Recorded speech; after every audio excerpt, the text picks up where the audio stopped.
আসসালামু আলাইকুম প্রিয় শিক্ষার্থীবৃন্দ, এবারে পর্বে আমি আলোচনা করব এক্সারসাইজ 7.2 এর খুব ইম্পর্টেন্ট একটি ম্যাথ 8 নাম্বার ম্যাথটি, যেটা তোমাদের পরীক্ষাগুলোতে প্রায়ই এসে থাকে। তাই আমি রিকোয়েস্ট করব যে ম্যাথটি একটু মনোযোগ সহকারে বোঝার জন্য। প্রশ্নটিতে বলা হয়েছে Gita, Rita and Mita together have 180 টাকা, অর্থাৎ গীতা, রীতা এবং মিতার একসাথে 180 টাকা আছে। গীতা হ্যাজ 6 টাকা লেস, গীতার 6 টাকা কম আছে। এই বিষয়টা একটু খেয়াল করো ভালোভাবে। গীতা হ্যাজ 6 টাকা লেস, অর্থাৎ গীতার 6 টাকা কম আছে। অ্যান্ড মিতা হ্যাজ 12 টাকা মোর, মিতার 12 টাকা বেশি আছে। দেন দ্যাট অফ রীতা, কার চেয়ে বেশি আছে বা কার চেয়ে কম আছে? রীতার চেয়ে। কথাটা খেয়াল করো, রীতার চেয়ে 6 টাকা কম আছে এবং মিতার আছে 12 টাকা বেশি। এবং বলা হয়েছে যে তিনজনের একত্রে আছে 180 টাকা। যদি এটা হয় তাহলে how much money does each of them হয়, তাদের প্রত্যেকের আলাদা আলাদাভাবে কত টাকা আছে। লক্ষ্য করো, এখানে কিন্তু প্রশ্নে বলা হয়েছে যে গীতার 6 টাকা কম আছে রীতার চেয়ে, আর মিতার 12 টাকা বেশি আছে রীতার চেয়ে। কিন্তু রীতার কত টাকা আছে সেই বিষয়টা কিন্তু এখানে উল্লেখ করা নেই।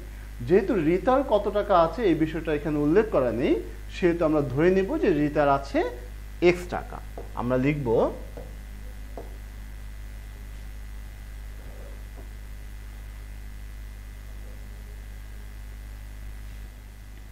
আমরা শুরু করছি। আমরা লিখব লেট রীতা হ্যাজ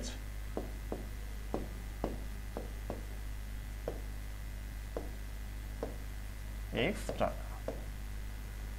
তো রীতার যদি x টাকা থেকে থাকে তাহলে গীতার কত টাকা থাকবে?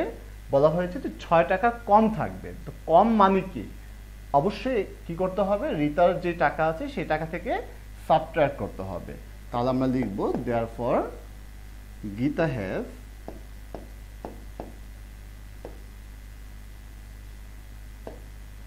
x minus 6 টাকা। অ্যান্ড একেবারে শেষে রয়েছে মিতার থাকবে, যেহেতু বলা হয়েছে যে মিতার 12 টাকা মোর, তার মানে মিতার 12 টাকা বেশি আছে। তাহলে রীতার যে টাকাটা আছে তার সাথে অবশ্যই যেহেতু বেশি আছে সেজন্য অ্যাড করতে হবে। তাহলে x প্লাস 12 টাকা। তাহলে আমরা পেয়ে গেলাম রীতার কত টাকা আছে, গীতার কত টাকা আছে এবং মিতার কত টাকা আছে। কোশ্চেনে বলা হয়েছে যে তিনজনের একসাথে আছে 180 টাকা। তার মানে আমরা যদি এই তিনজনের টাকা একসাথে অ্যাড করি তাহলে আমরা পাবো 180 টাকা। তাহলে আমরা লিখতে পারি যে অ্যাকর্ডিং টু দ্য কোশ্চেন রীতার টাকা হচ্ছে x প্লাস গীতার হচ্ছে x মাইনাস 6 প্লাস মিতার হচ্ছে x প্লাস 12। এই তিনজনের একত্রে আছে 180 টাকা। এবারে আমরা যেটা করব, লেফট সাইডে কয়টি x রয়েছে? টোটাল 3টি x রয়েছে, তাহলে 3x। আর এখানে রয়েছে 12 এর সাইন হচ্ছে প্লাস, এখানে রয়েছে 6 এর সাইন হচ্ছে মাইনাস।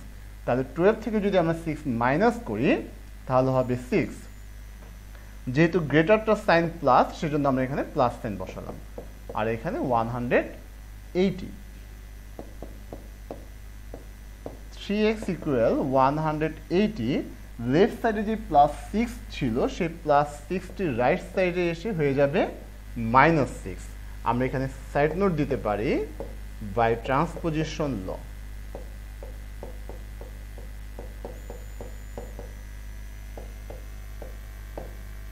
ট্রান্সপোজিশন ল ফলো করে আমরা এটা পেয়ে থাকি। তাহলে কি হবে? 3x ইকুয়াল 180 থেকে যদি 6 মাইনাস করি তাহলে হবে 174।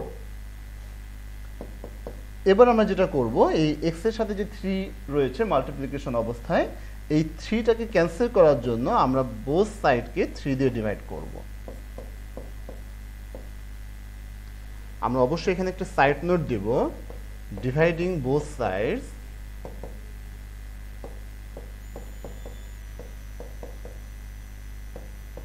বাই 3।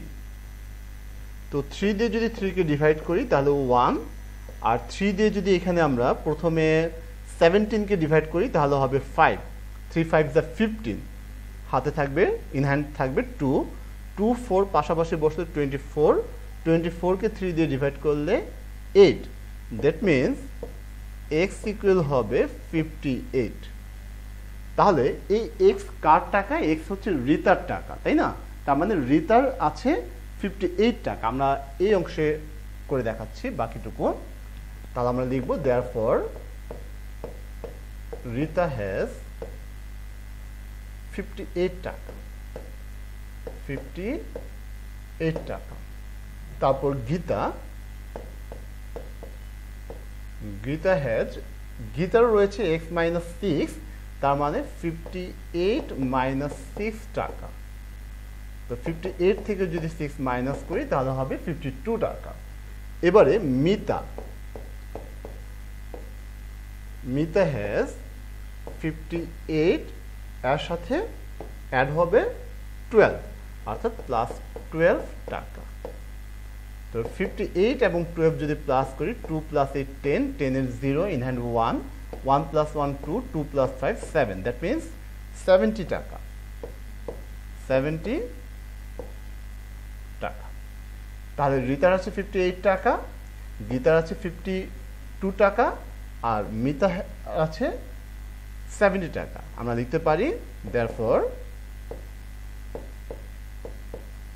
রিতা হ্যাজ 58 টাকা, গীতা হ্যাজ 52 টাকা,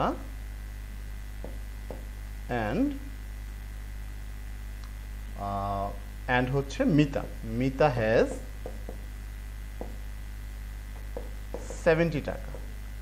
এই হচ্ছে আমাদের 8 নাম্বার ম্যাথের সলিউশন। এবং আমি আবারও বলছি যে এই ম্যাথটি কিন্তু খুব ইম্পর্টেন্ট একটি ম্যাথ। একটু মনোযোগ সহকারে দেখো এবং বোঝার চেষ্টা করো, কারণ এই ম্যাথটি দিয়ে খুব বেশি পরিমাণে ক্রিয়েটিভ তৈরি করে দেওয়া হয়। যদি সেই ক্রিয়েটিভগুলো পারতে চাও এবং পরীক্ষায় ভালো রেজাল্ট করতে চাও, নাম্বার পেতে চাও, তাহলে অবশ্যই এই ম্যাথটি ভালো করে দেখে রাখো।